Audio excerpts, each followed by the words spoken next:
Hello po. Habang pong nakatambay, gagawin po na itong challenge na to na nahihirapan yung iba.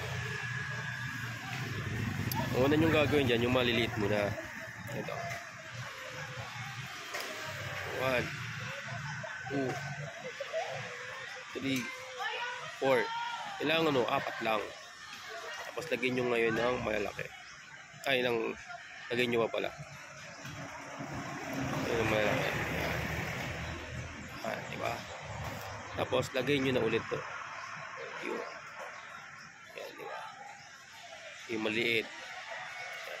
Tapos lagay nyo po yung malaki. Yan. Yun, diba? Ayan na po. Tapos lagay nyo na to yung basketball. Ayan. Ayan po. O, ayan. Yung window. Ay. Okay pa.